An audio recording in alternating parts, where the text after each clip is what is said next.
میرے سیدہ جعفری کے ناظرین، آج کون سا قصہ آپ کو سنانا ہے؟ آج کون سی قرآنی واقعے سے درس حاصل کرنا ہے؟ ناظرین، آج بات کرنی ہے ایک جادوگر کی، سامری جادوگر کی۔ آپ نے سامری جادوگر کا نام تو سنا ہوگا، یہ نام تو قصے کہانیوں میں ہوتا ہے، لیکن ایک ایسا کردار بھی دنیا میں گزرا ہے جس کا نام سامری ہے، جس کا ذکر قرآن مجید میں موجود ہے۔ جی ہاں، سامری کے بچڑے کا واقعہ۔ یہ کون سا بچڑا تھا اور یہ سامری کون تھا؟ آئیے قرآن کے اس واقعے کو سنیے اور اپنی معلومات میں اضافہ کیجیے اور اس واقعے سے درس بھی حاصل کیجیے۔ سامری جادوگر کا واقعہ۔ سامری جادوگر کا واقعہ قرآن مجید میں سورۃ طٰہٰ اور دیگر سورتوں میں بیان کیا گیا ہے۔ یہ واقعہ حضرت موسیٰ علیہ السلام اور بنی اسرائیل کے زمانے کا ہے۔ سامری ایک منافق شخص تھا جو بنی اسرائیل کے درمیان موجود تھا۔ اس نے ایک بڑی چالاکی سے حضرت موسیٰ علیہ السلام کی غیر موجودگی میں لوگوں کو گمراہ کیا۔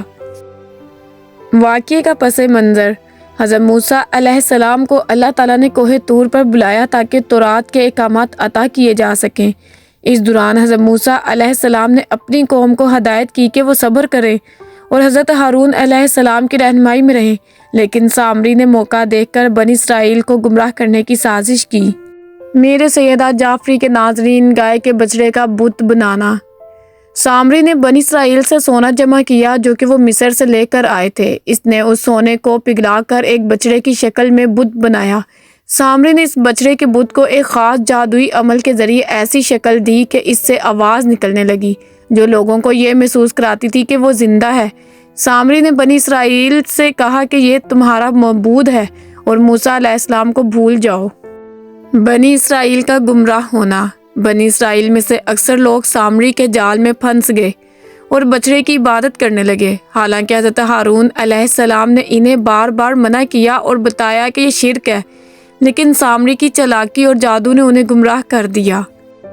حضرت موسیٰ علیہ السلام کی واپسی۔ جب حضرت موسیٰ علیہ السلام کوہ طور سے واپس آئے تو انہوں نے اپنی قوم کو بچڑے کی عبادت کرتے ہوئے دیکھا۔ وہ شدید غضبناک ہوئے اور قوم کو ڈانٹا۔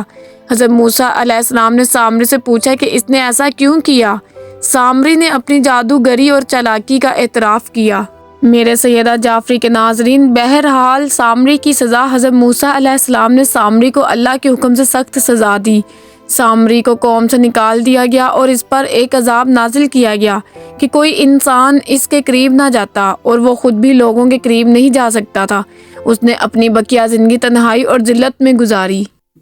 سامری کے واقعے سے ہمیں یہ سبق ملتا ہے کہ گمراہ لوگوں سے بچنا چاہیے، خاص طور پر ایسے لوگ جو ایمان کو نقصان پہنچانے کی کوشش کریں۔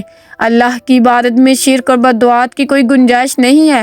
آزمائشوں میں صبر اور حق پر قائم رہنا ضروری ہے۔ یہ واقعہ قرآن میں اس بات کی نشاندہی کرتا ہے کہ کسی طرح گمراہی کے راستے پر چلنے والے اپنے اور دوسروں کے لیے نقصان کا سبب بنتے ہیں۔ بہرحال میرے سیدہ جعفری کے ناظرین، بنی اسرائیل کے عجیب و غریب واقعات سنتے ہیں۔ اس قوم پر کیسے کیسے عذاب نازل ہوئے، مگر پھر بھی یہ قوم گناہوں کی طرف چلی جاتی تھی۔ ناظرین ذرا غور کیجئے، ہم پر عذاب تو نازل نہیں ہو رہے، لیکن شاید آج بہت ساری پریشانیاں، آج بہت سارے مسائل جو ہمارے سامنے ہیں، ہمیں سوچنا چاہیے کہ یہ ہماری برائیوں کا ثمرہ تو نہیں، ہماری خطاؤں کا یہ نتیجہ تو نہیں ہے۔ ہمیں اپنے گناہوں سے توبہ کرنی چاہیے۔ یقین جانیے، جو قوم اپنے رب کو راضی کرنے والے کام کرتی ہے اس کی دنیا بہتر ہو جاتی ہے اور آخرت بھی۔ دعا ہے پروردگار پاک سے کہ اللہ کریم قرآن پاک کے نور سے سب کے دلوں کو منور فرمائے۔ آمین یا رب العالمین۔